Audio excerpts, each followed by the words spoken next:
Hey, what's up everybody? Welcome to Car Question. We're continuing our most complete review ever about the Honda Civic Hatchback, and it's now time for specification and road handling. The engine that you're gonna find inside this car is a 1.5 liter turbo, so it's finally a turbo engine that we're gonna find in the hatchback. We waited for that a long time. So it's an inline 4-cylinder 16 valve DOHC. It's got direct fuel injection, single scroll HMI TD03 turbo. So for the tuner back in the days, you remember putting TD03 in your old Honda Civic? Well, guess what? This one has one. It got an internal wastegate, and it's going to send 16.5 psi inside that engine to generate power, and the engine is aluminum alloy base. 6,500 RPM is going to be the maximum red line. You know, turbo engine reliability, sometimes you need to be more cautious about the maintenance and the tune-up, but Honda told us that it's going to be more than 160,000 kilometers before this car requires a scheduled tune-up. So incredible. This is going to be really reliable probably over time. Well, we'll see. Two choice of transmission, 6-speed manual and a CVT. I know you don't like CVT. Well, you got paddle shifters. I know that's not enough for you guys out there. Everybody think that the 6-speed manual will give you the fastest time on the track. Well, guess what? It's been known that CVT are better. You don't feel the change. You don't lose time at changing from second to third, third to fourth. No problem there. The CVT is always giving its full power. It might be a little bit slower at the start of the line. You know, with a manual transmission, you can knob the clutch, and there you go, the car is gone. But with a CVT, you can't really spool up the turbo. So I'm gonna let you decide which one you prefer, but be careful with the numbers. The horsepower and the pound-feet of torque are gonna be different depending on the version of the Civic hatchback that you choose and the transmission.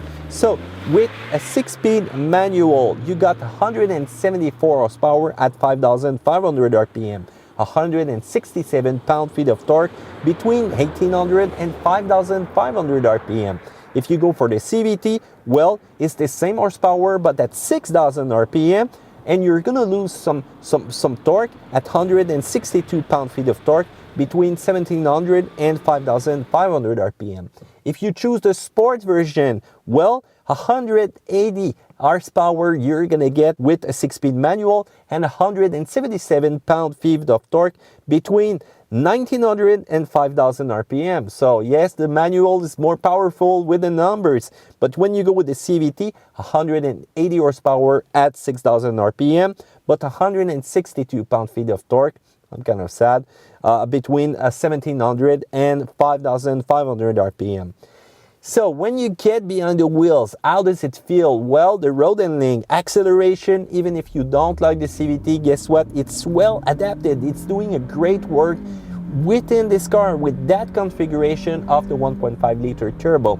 If you ever drove a Civic sedan with the base engine and the CVT, it's not really a good match. I prefer really the configuration that we have right now.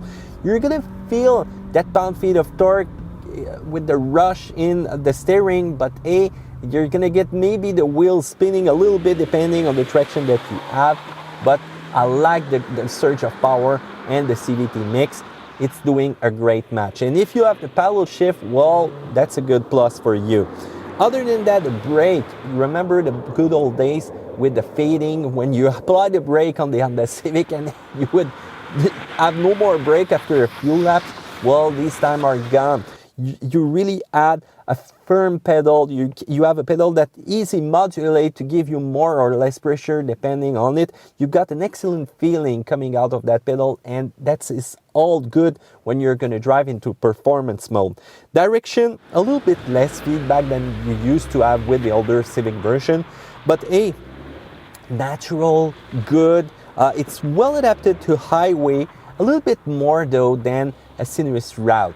Still, you've got that variable ratio electric power assisted rack and pinion steering that gives you a great aid while you're going to be accelerating with the car in those curves. For the suspension, well, it's a car that likes to have fun. You're going to throw that car in the corner and you're going to feel that liberty to go a little bit over the limit or stay within. It's your choice. You've got McPherson strut in the front suspension and a multi-link rear suspension. The stabilizer bar in front are going to be tubular 25.5 millimeters and in the back 16.5 solid.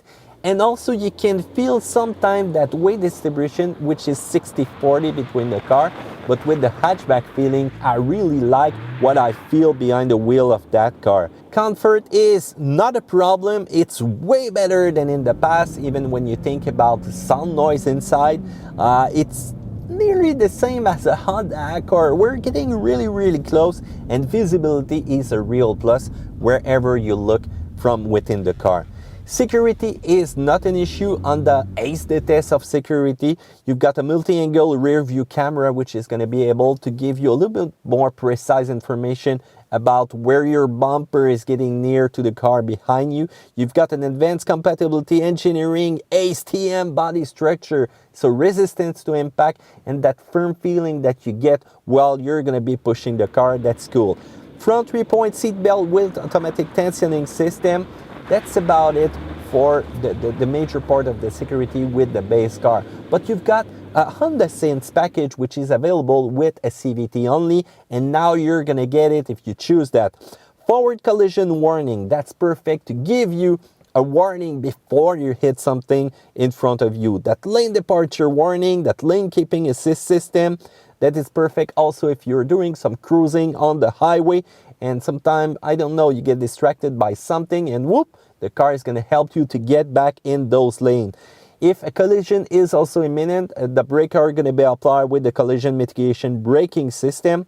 Adaptive cruise control, you know, when you're following that car in front of you, which is always slowing, accelerating, slowing down, accelerating, and never be constant. Well, with the car, with that system enabled, gone is all the trouble that you have to match his speed.